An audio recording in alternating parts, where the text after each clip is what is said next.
Oh shit. Sorry. I'm very sorry.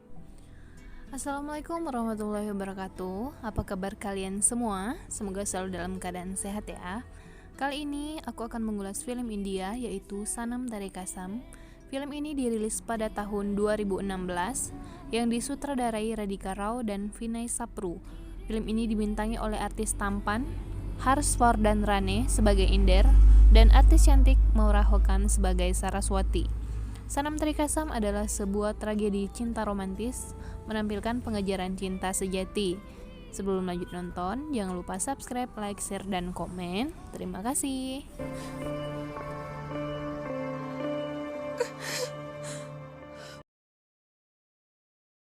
Cerita diawali dari seorang pria bertato dan bertubuh kekar yang bernama Inder. Ia tinggal di salah satu apartemen susun. Inder adalah seorang mantan narapidana 13 tahun lalu.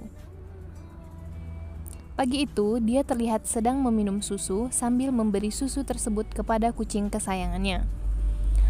Tiba-tiba dari lantai atas, Inder mendengar ada sebuah acara. Kemudian dari lantai atas tersebut, terlihat ada seorang gadis muda berkacamata bernama Saraswati, atau lebih sering dipanggil dengan nama Saru. Ternyata hari itu, ia dan keluarganya sedang menunggu keluarga dari pemuda yang akan melamarnya. Di sini kita diperkenalkan dengan ayah dari Saru yang bernama Jairam. Ayah Saru memiliki watak yang sangat keras, terlihat dari ketegasannya dalam mendidik keluarga, hingga menjunjung tinggi agama, budaya, serta norma-norma adat istiadat leluhurnya. Tak lama kemudian, ia mendapat kabar bahwa keluarga yang akan melamar anaknya tidak jadi datang, dikarenakan pemuda tersebut sudah mendapatkan wanita yang dipilihkan orang tuanya. Saru pun begitu kecewa. Acara yang telah ia nantikan ternyata gagal, hanya dalam sekejap. Saru pun begitu sedih karena secara tidak langsung telah menunda acara pernikahan adiknya Kaveri. Karena adat dan budaya, menikah dan melangkahi orang yang lebih tua sangat tidak diperbolehkan waktu itu. Setelah mendengar kabar tersebut, ayah Saru meminta ibunya untuk menyiapkan bekal makanan yang akan dibawa ke tempat kerja. Di hari yang sama, Saru dan ayahnya kembali bekerja. Tidak ada alasan untuk libur bekerja karena acara lamaran pun telah gagal. Kemudian, betapa marahnya ayah Saru karena ia mendapati lift tertahan di depan kamar Inder, yang mana pada waktu itu Inder tengah bermesraan dengan pacarnya yang sangat seksi. Itu semua membuat ayah Saru semakin marah dan murka. Di saat Saru pergi dan berlalu, Inder memperhatikannya, menatap dalam kepada gadis berkacamata tersebut. Ternyata disitulah dimulainya cinta pada pandangan pertama Inder terhadap Saru. Lalu, saat tiba di luar, ayah Saru melapor kepada pihak yang mengurus rumah susun tersebut. Ia tidak habis pikir atas apa yang diperbuat Inder, bertelanjang dada dan bermesraan di depan umum. Sangatlah pemandangan yang tak senonoh. Ditambah Inder sama sekali tidak hormat dan segan terhadapnya. Karena lingkungan tersebut, ayah Saru adalah seorang dewan penasehat adat istiadat daerah setempat yang sangat disegani oleh warga setempat. Pada saat itu diketahui juga Inder adalah seorang mantan narapidana. Inder pun tinggal di rusun tersebut karena bibinya menyerahkan dan balik nama apartemen tersebut atas nama Inder. Dan diketahui juga ayah Inder berasal dari keluarga yang berpengaruh di kota tersebut. Dan Inder juga diketahui memiliki pengetahuan yang sangat paham akan hukum. Mengetahui hal tersebut, ayah Saru tetap marah karena Inder dan perbuatannya sangat bertentangan dengan prinsipnya karena telah mengganggu ketenangan masyarakat. Saru bekerja di perpustakaan besar di tengah kota. Ternyata ia telah mempunyai pria yang ia sukai, namanya Abhimanyu. Bisa dikatakan Abhimanyu ini adalah atasan Saru tempat ia bekerja. Pada hari itu, Abhimanyu meminta bantuan kepada Saru untuk menjadi badut beruang di acara amal anak-anak. Karena pemeran badut beruang yang sebenarnya tidak dapat hadir. Karena tidak ingin mengecewakan pria yang ia sukai, Saru yang polos dan culun tidak dapat menolak permintaan Abimanyu tersebut. Ia begitu terkesan akan sikap Abimanyu yang meminta bantuannya, dan akhirnya ia pun menjadi badut beruang itu. Dia pun menghibur anak-anak di acara itu, namun ternyata rekan sekantor Abimanyu mengetahui ternyata badut itu adalah Saru. Dia pun ditertawakan karena perannya tersebut. Bahkan dirinya ditanyakan dan direndahkan akan diberi apa oleh Abimanyu. Pelukan, ciuman, mereka sambil menertawai Saru. Mendengar semua itu, Saru pun pergi dari tempat itu. Dia langsung masuk ke dalam lift dan menangisi keadaannya. Dia kembali memasang kepala beruang tersebut karena ada yang masuk, dan ternyata itu adalah Inder. Kemudian lift mati dan mereka terjebak di dalamnya. Dan di sini Inder berusaha mencari bantuan. Ditambah suasana di dalam lift yang sangat panas. Inder sampai harus membuka bajunya, memamerkan tubuhnya yang kekar. Tanpa menyadari ada seorang gadis yang memperhatikannya dari belakang. Ia pun kembali membuka celana karena begitu kepanasan. Tetapi dia pun begitu terkejut karena Saru yang melihat hal itu berteriak kepadanya. Inder pun meminta maaf karena dia tidak tahu jika orang yang ada dalam badut beruang itu adalah perempuan. Karena kepanasan, Saru juga berusaha membuka kostumnya. Merasa kasihan dengan Saru, Inder pun berinisiatif untuk membantu Saru membukakan baju beruangnya itu. Dan saat berhasil dibuka, lift pun kembali hidup. Di sanalah pertemuan Saru dan Inder yang sangat dekat untuk pertama kalinya. Sesampai di perpustakaan, Inder mengembalikan kepala beruang yang tertinggal. Ternyata Inder ke sana untuk meminta bantuan. Buku apa yang tepat bagi seorang napi yang baru keluar dari penjara. Lalu, Saru pun memberikan buku yang tepat untuk dirinya. Hari-hari berikutnya, Inder mengembalikan buku dan meminjam kembali untuk buku yang lain. Tapi Inder terlihat nampak kesal karena Saru yang begitu cuek setiap kali ia mengembalikan buku-buku tersebut. Suatu malam, Sanjay, calon suami dari adiknya Kaveri, datang ke rumahnya. Sanjay membawa teman lelakinya yang bernama Harun, yang akan dijodohkannya dengan Saru. Dan akhirnya, Kaveri pun memperkenalkan Saru dan Harun. Mereka pun saling berbincang, dan tak lama kemudian, Sanjay dan Harun pulang. Ternyata telepon dari Harun tertinggal, dan Saru yang akan mengembalikan telepon tersebut. Sampai di bawah, betapa terkejutnya Saru mendengar pernyataan dari Harun. Harun berkata kepada Sanjay, kenapa ia begitu tega menjodohkan dirinya dengan Saru yang begitu kolot dan culun. Sanjay pun berkata, jika dia tidak mendapatkan jodoh untuk Saru, pernikahannya dengan Kaveri akan selalu terhalang. Mendengar semua itu, Saru sakit hati dan kecewa, menangisi keadaannya. Ia kembali bergegas kembali ke rumah dan meratapi keadaannya. Ia merasa kenapa tidak ada satupun pria yang mau pada dirinya. Sesampainya di rumah, betapa sakit hatinya Saru mendengar perkataan adiknya, Kaveri. Jika Saru tidak segera menikah, maka dia akan kawin lari bersama Sanjay. Karena Kaveri takut akan kehilangan pacarnya itu. Di sini Saru berusaha membuat Kaveri berhenti. Jika Kaveri kabur dari rumah, Saru takut jika penyakit ayahnya akan kumat, membuat kedua orang tua mereka bersedih, serta membuat malu kedua orang tua mereka. Karena itulah, Saru berjanji kepada adiknya bahwa ia akan segera mencari jodoh agar adiknya itu tidak nekat untuk pergi. Keesokan harinya, Saru mendapat ide dari sebuah buku kecantikan yang ia dapatkan dari tempat kerjanya. Ternyata gadis seksi yang ada pada buku tersebut adalah pacar Inder, Ruby Malhotra, yang pernah berpapasan dengan Saru beberapa waktu lalu di tangga lift rusun tersebut. Lalu ia berusaha menghubungi kontak tersebut untuk membuat janji, dan betapa terkejutnya dia. Membuat janji tersebut memakan waktu yang berbulan-bulan. Karena itulah, subuh harinya Saru mendatangi rumah Inder secara diam-diam.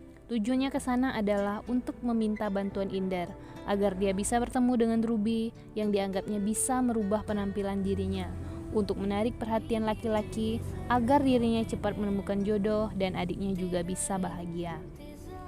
Tak lama berselang, mantan pacar Inder tersebut datang.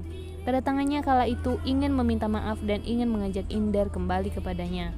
Tetapi betapa terkejutnya dia melihat Inder dan Saru bersama di kamar sang kekasih. Dan bisa dipastikan, Ruby berpikiran yang tidak-tidak tentang mereka berdua.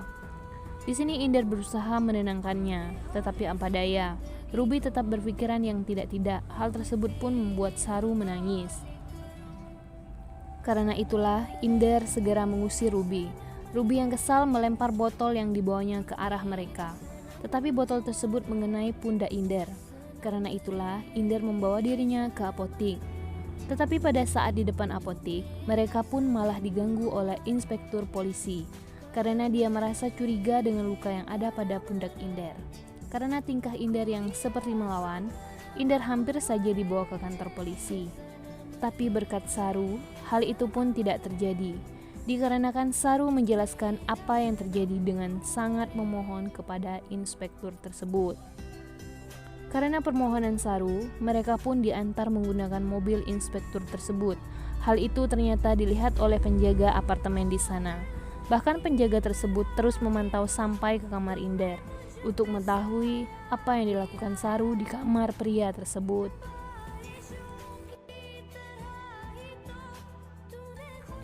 Sementara itu, Saru terus membantu Inder yang terlihat lemah akibat luka yang cukup parah di bagian pundaknya tersebut. Sementara itu, sang ayah yang baru saja tiba dari luar kota mendapati kabar yang tidak-tidak tentang anak perempuannya. Akhirnya ia memutuskan untuk melihatnya sendiri. Dan betapa terkejutnya sang ayah melihat Saru sedang berduaan dengan Inder. Dan betapa terkejutnya Saru melihat ayahnya yang sedang berada di depannya, memergoki dirinya bersama pria yang sangat dibenci oleh ayahnya.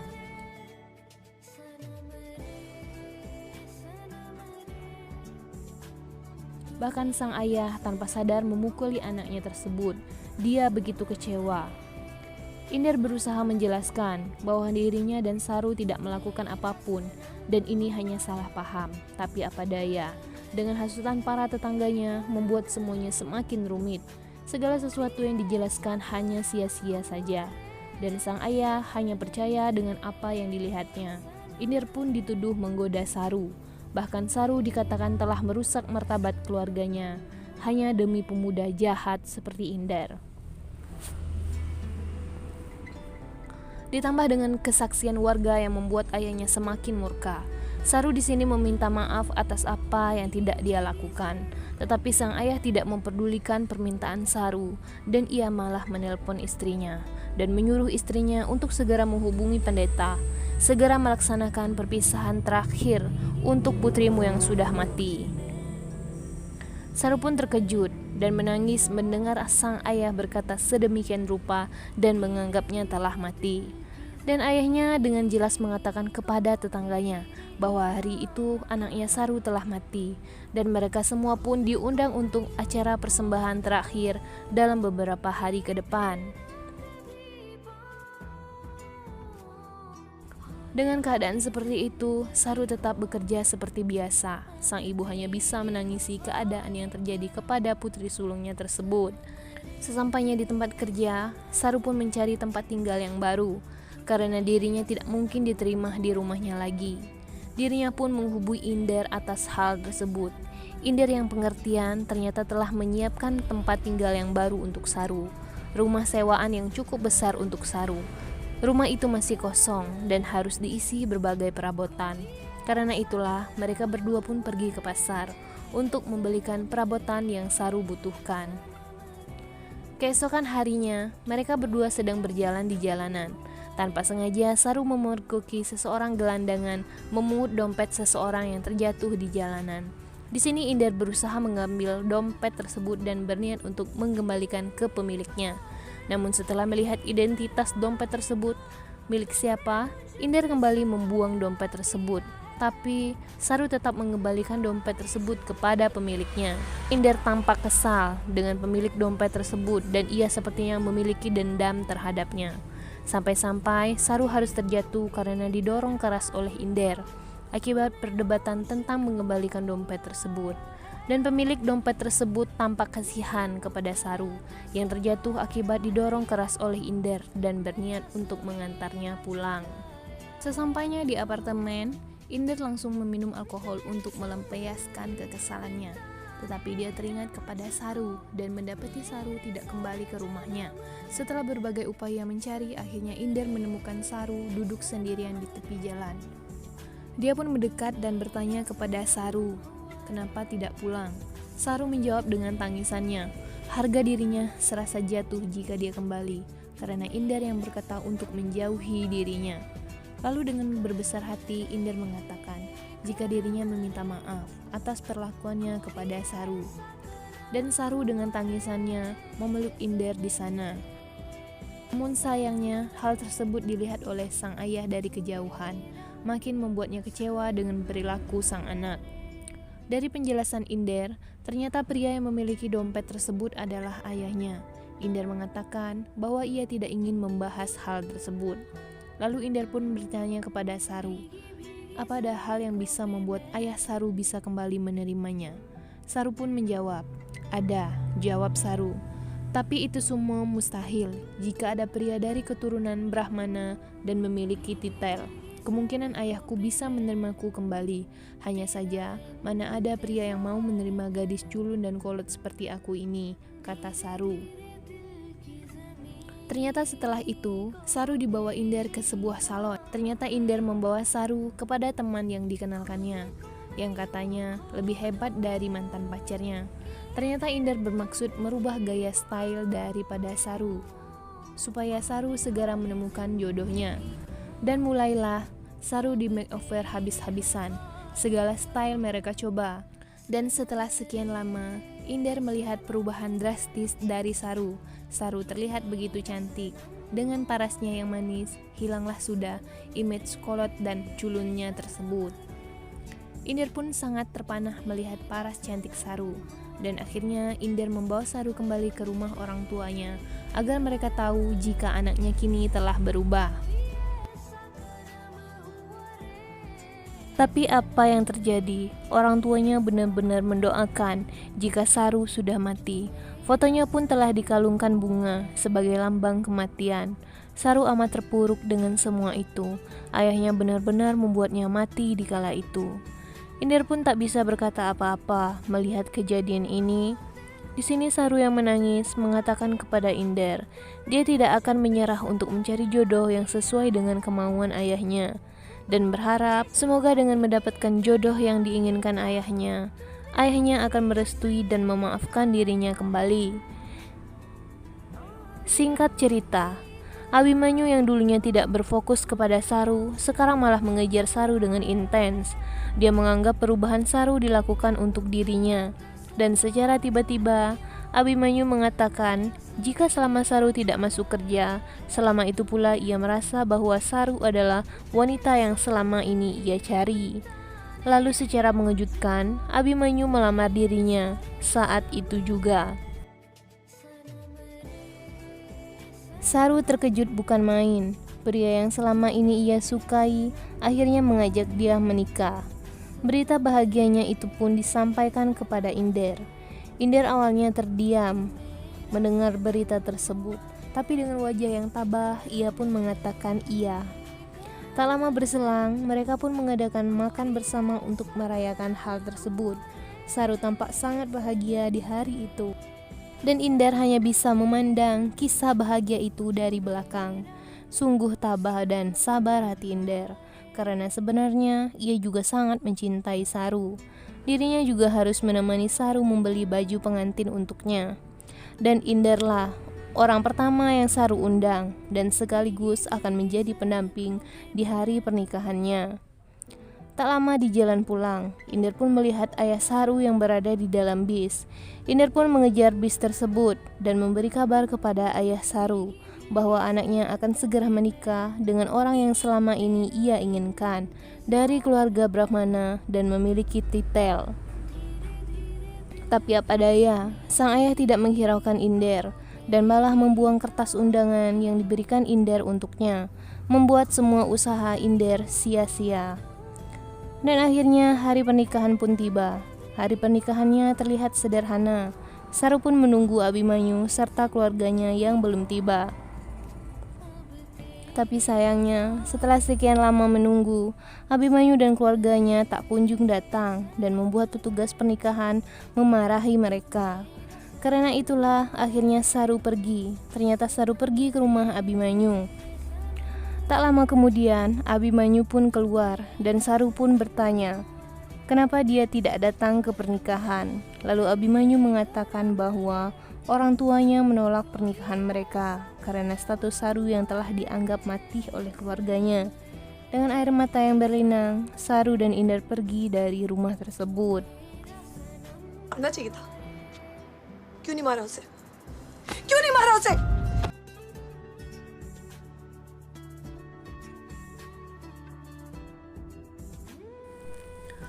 Mereka berdua akhirnya pergi ke hotel yang telah Saru pesan, yang seharusnya hotel tempat Saru dan Abimanyu berbulan madu.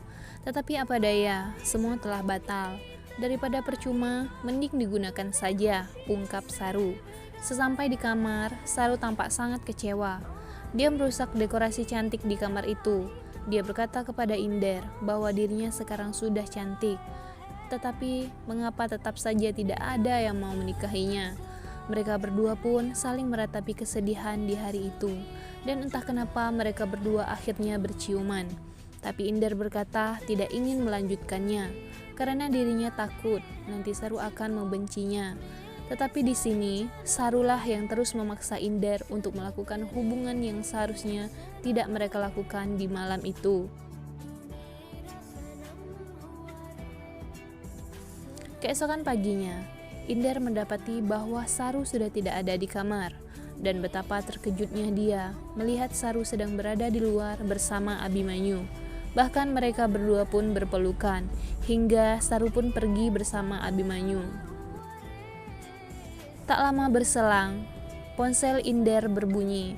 Ternyata itu pesan dari Saru. Saru mengatakan bahwa Abimanyu datang menemuinya. Inder hanya bisa kesal dan sedih menerima pesan dari Saru. Karena itulah ia pun berniat pergi juga dari apartemen, karena sudah tidak ada lagi yang harus ia tunggu. Tetapi saat sedang berkemas, ibu Saru mendatanginya. Ternyata ibunya menitipkan undangan adiknya yang akan menikah kepada Saru. Awalnya Inder tidak mau, karena sudah berpisah dengan Saru. Entah mengapa, akhirnya ia menuruti permintaan ibu Saru. Lalu Inder pun pergi ke tempat kerja Saru di perpustakaan. Betapa terkejutnya ia, ternyata Saru sudah tidak bekerja di sana lagi. Dia pun memutuskan untuk menemui Abimanyu dan menitipkan surat undangan tersebut kepadanya. Saat ia bertemu Abimanyu, ternyata Abimanyu tidak bisa memberikan surat itu kepada Saru. Karena sejak batal menikah, mereka berdua sudah tidak pernah berhubungan lagi. Inder mengatakan Abimanyu berbohong karena ia melihat sendiri Abimanyu dan Saru bertemu di luar hotel dan kemudian pergi bersama. Kemudian Abimanyu menjawab, "Iya, itu memang benar." Tapi setelah itu, ia dan Saru memilih jalannya masing-masing dan ia tidak tahu apa-apa lagi setelah itu. Lalu Inder yang panik pun segera mencari Saru. Menggunakan koneksi yang dimilikinya, ia pun melacak Saru. Dan akhirnya Inder pun menemukan Saru, duduk sendirian di tengah hutan. Ternyata alasan Saru pergi karena Inder mengabaikannya. Setelah apa yang terjadi di kamar hotel malam kemarin. Padahal dirinya telah mengirim pesan kepada Inder, tetapi Inder tidak membalasnya. Kemudian Inder menjawab, Inder mengabaikan Saru karena ia berpikir bahwa Saru akan membuka lembaran baru bersama Abimanyu. Kalau sudah seperti itu, aku bisa apa? Ungkap Inder. Lalu Inder pun bertanya, setelah malam itu, aku ini apa bagimu? Kemudian Saru berkata bahwa malam itu hanyalah pelampiasannya untuk melupakan Abimanyu yang telah menyakitinya. Kau tidaklah spesial, ungkap Saru. Mendengar hal tersebut, Inder sangat kecewa, merasa dirinya tak dianggap oleh Saru. Inder pun segera pergi meninggalkan Saru, tetapi ia tidak egois. Inder tetap memberikan surat undangan yang dititipkan ibunya kepada Saru, dan Saru pun menangis. dan memeluk Inder saat itu juga. Tetapi setelah itu, Saru diam dan tak bergerak. Dan Inder pun sadar bahwa Saru tidak sadarkan diri. Saru. Saru. Saru. Betapa terkejutnya Inder mengetahui bahwa Saru menderita penyakit tumor di otaknya. Penyakitnya itu sudah parah, operasi dan kemoterapi pun sudah percuma dilakukan.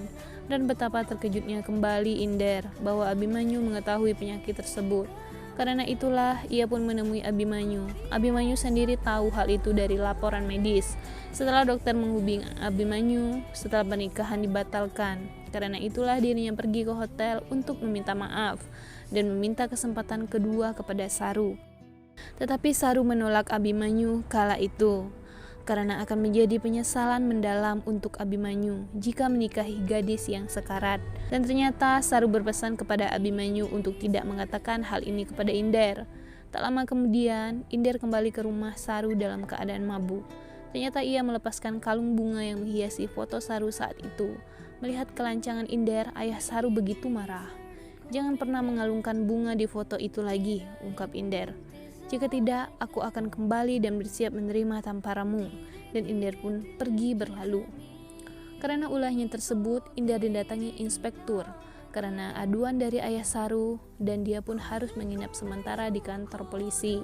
Saat itu, ia menghubungi Saru yang sedang berada di rumah sakit, tetapi inspektur tersebut tidak mengizinkannya. Sementara itu, di sisi lain ternyata Saru sudah keluar dari rumah sakit. Dan dia pun pergi ke perpustakaan tempat di mana ia bekerja dahulu untuk mengembalikan buku yang pernah ia pinjam. Saat sedang melihat buku-buku itu, ia pun tanpa sengaja menemukan buku yang pernah dipinjam Inder waktu pertama kali. Dan betapa terkejutnya, ia ternyata ada pesan yang ditinggalkan Inder di belakang buku itu, dan Saru baru mengetahuinya.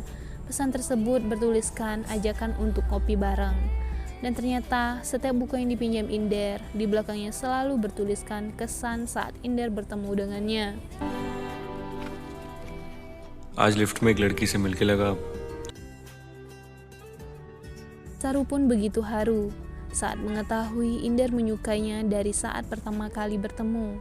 Di sisi lain, Inder membuat keributan dan mencoba melarikan diri dari kantor polisi, bahkan sampai jauh entah kemana dirinya berlari. Hal itu akhirnya membuat inspektur polisi luluh melihat ketulusan yang dilakukan Inder untuk bertemu dengan Saru. Akhirnya ia mengantarkan Inder ke perpustakaan dengan tangan terborgol. Dan setelah menemukan Saru, Inder pun meminta maaf karena tidak menghubunginya. Saru pun bertanya, kenapa Inder tidak jujur kepadanya tentang perasaannya, dan kenapa malah membiarkannya menikahi dengan orang lain. Inder pun berkata bahwa ia sadar diri. Apalah dirinya ini, hanya seorang mantan narapidana yang tidak memiliki pekerjaan, tidak memiliki detail yang pantas untuk menikahimu, ungkap Inder. Tetapi di sini Saru yang sedih berkata bahwa nasib sial ini adalah takdir dari Tuhan. Biarkan namaku nantinya akan bersanding dengan namamu. Lalu dia pun memohon kepada Inder untuk segera menikahinya. Dan Inder pun dengan tangan terborgol memeluk Saru dengan haru. Ternyata perbincangan keduanya terdengar oleh inspektur tersebut. Dan betapa baiknya dia melepaskan borgol Inder sebagai hadiah pernikahan mereka. Dan mereka berdua pun bahagia dengan kebaikan polisi itu. Malam harinya, Inder berniat memberikan kabar bahagia tersebut kepada kedua orang tua Saru. Tapi betapa terkejutnya Inder, foto Saru kembali dipasangkan bunga lagi. Dia bahkan akan menembak sang ayah jika kembali mengalungkan bunga di foto Saru, karena dirinya akan menikah dengan Saru esok hari. Kali ini ia tidak mengundang ayah Saru tersebut seperti kemarin, melainkan ia tidak tega mengingat Saru yang telah dianggap mati oleh ayahnya tersebut, karena Inder tidak ingin melihat Saru selalu menangis. Dia rela melakukan apapun untuk Saru. Bahkan dia berkata, ia rela mati dan rela membunuh siapa saja yang berani membuat Saru bersedih. Dan setelah itu, Inder pun pergi berlalu. Dan keesokan harinya, Inder pun pergi ke kantor tempat pernikahan. Di sana juga hadir inspektur polisi yang menjadi satu-satunya pendamping pengantin saat itu. Dan dimulailah acara pernikahan keduanya. Sumpah demi sumpah pun mereka ucapkan. Dan saat akan mengalungkan bunga tersebut, saat itu juga kedua orang tua Saru hadir. Saru pun terkejut dengan kedatangan ayahnya tersebut. Lalu, Saru pun meminta restu kepada ayahnya agar memberikan restu pernikahan kepada mereka berdua. Akhirnya ayah Saru memberikan restu kepada keduanya, telah dimaafkan dan diterima kembali. Dan ayahnya menyuruh Saru untuk mengalungkan bunga tersebut kepada Inder. Saat akan menandatangani surat pernikahan, tiba-tiba pandangan Saru berkunang-kunang. Dia kesusahan untuk menulis dan tak lama kemudian hidungnya pun berdarah dan dia pun pingsan. Dan tidak lama kemudian Saru pun kembali dirawat di rumah sakit. Betapa sedih kedua orang tuanya melihat anaknya yang hidup susah karena mereka sendiri, ditambah anaknya yang menderita sakit yang menambah penderitaannya. Sadar dengan umur anaknya yang tidak lama lagi, ayahnya pun kembali menyesal dan menangis. Dia berkata, "Ayah, seperti apa aku ini?" Karena egonya yang tinggi, ia tega mendoakan anaknya itu mati, padahal anaknya sendiri masih hidup. Dan akhirnya Tuhan mengabulkan apa yang didoakannya. Tapi Saru dengan besar hati tetap memaafkan sikap ayahnya selama ini. Saat malam hari, keadaan Saru semakin melemah. Kali ini Saru pun meminta izin untuk pergi. Sepertinya Saru sadar bahwa umurnya tidak akan lama lagi. Dan kata terakhir yang terucap dari Saru adalah, "Aku mencintaimu hingga tanpa batas waktu." Dan Saru pun menghela nafas terakhirnya di pelukan Inder. Dia pun pergi dan berpulang ke pangkuan Sang Pencipta setelah akhirnya menyelesaikan berbagai cobaan hidup yang begitu berat. Dia meninggal setelah menikah dengan pria yang benar-benar mencintainya. Dia juga meninggal karena ucapan dari doa ayahnya sendiri. Sungguh akhir yang tragis untuk Saru. Meskipun tragis, masih ada sedikit kebahagiaan di akhir hidupnya, berada di dekapan orang yang dicintainya. Dan kedua orang tua Saru pun menyesal atas apa yang terjadi. Dan film pun berakhir. Terima kasih untuk kalian yang sudah menonton film ini hingga akhir. Jika kalian suka, jangan lupa subscribe, like, share, dan komen. Akhir kata saya ucapkan wassalamualaikum warahmatullahi wabarakatuh.